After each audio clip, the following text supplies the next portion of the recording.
গল্প বলবো। তার নাম হলো ফর্সা ও কালো মেয়ে।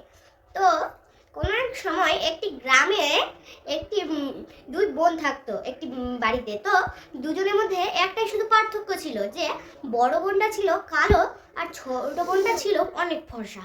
তো বাবা মা বেশি কালো মেয়েটাকে অর্থাৎ বড় মেয়েটাকে বেশি ভালোবাসতো, কারণ সে কালো হলেও কি আছে, সে অনেক ভদ্র মেয়ে। সে তার মা বাবার কথা শুনে থাকে।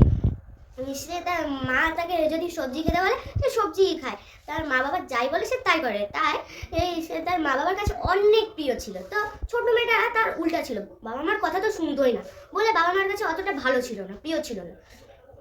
একদিন তারা যখন বড় হয়ে গেছিল, বিয়ে করার বয়স, তখন একটা ভালো পরিবারের সম্বন্ধ এলো।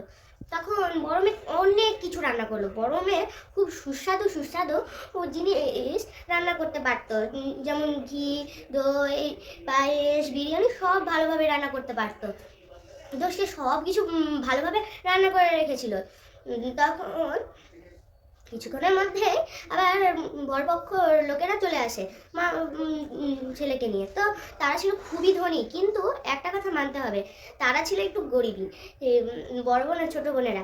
তো তাও তারা পছন্দ করেছিল, যে ঘটক বলেছিল যে দুই ওই পরিবারের এই পরিবারের একটা মেয়ে খুবই ভালো। শাশুড়ি তো প্রথমে মনে হলো যে ছোট মেয়েকে করবে। তো তারপর যেন মনে হলো কি, তখনই যেন শাশুড়ি মনে হলো যে না, ফর্সা হলেও কি আছে, আমার মা আমাকে বলেছে ফর্সা হলেও কোনো ব্যাপার নাই, মনটা ফ্রেশ হলেই হলো। তখন সে জিজ্ঞাসা করে যে তোমরা দুজন মিলে কি এটা রান্না করেছো? তারা দুজন বলে যে হ্যাঁ হ্যাঁ, আমি তো রান্নাই করেছি। ফর্সা মানে ছোট মেয়েটা মিথ্যা কথাই বলেছিল।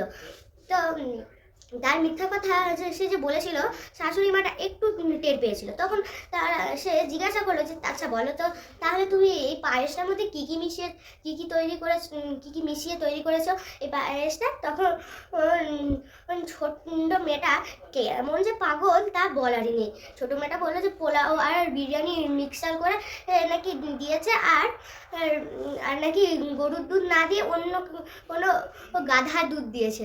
ছোটো মেয়েটা তো পাগল পাগল কথা বলছিল। শাশুড়ি মা তখন বুঝতে পেরে গেল। তখন বড় মেয়েকে জিজ্ঞাসা করল, বড় মেয়ে বললো যে হ্যাঁ আমি ঠিক বলছি।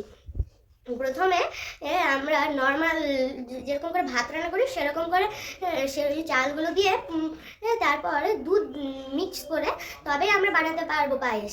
তখন শাশুড়ি মা খুব খুশি হয়ে যায়, আরও কয়েকটা রান্নার প্রশ্ন করে।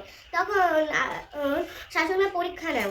তখন ছোটো মেয়েটা তো একটু খারাপই ব্যবহার করতো অনেক লোকের সামনে, তো শাশুড়ি মায়ের সামনেও খারাপই ব্যবহার করে। তখন শাশুড়ি মা ঠিক করে তাদের মা বাবাকে বলে দেয় আমাদের বড় মেয়েকেই ভালো লেগেছে, কেন কালো হলো তো কি হলো, মনের তো অনেক ভালোই মেয়েটা, আমরা একেই বিয়ে করে দেবো। তখন তো তারপর থেকে তো ছোট বোন অহংকারে বাড়িতে বসে গাল ফুলিয়ে থাকলো যে এত বড় সম্বন্ধ এসে তাকে না বউ করে দিদিকেই বউ করে নিল। তখন তো দিদি খুশি খুশি হয়ে দিদির বিয়েও হয়ে যায় আর শ্বশুরবাড়িও চলে যায় আর আনন্দে থাকতে লাগে। তখন আমরা এই গল্পটা থেকে এই শিক্ষাটাই পেলাম যে কালো হোক বা ফর্সাই হোক, মনে কিন্তু আমাদের ভালো হওয়াটাই চাই।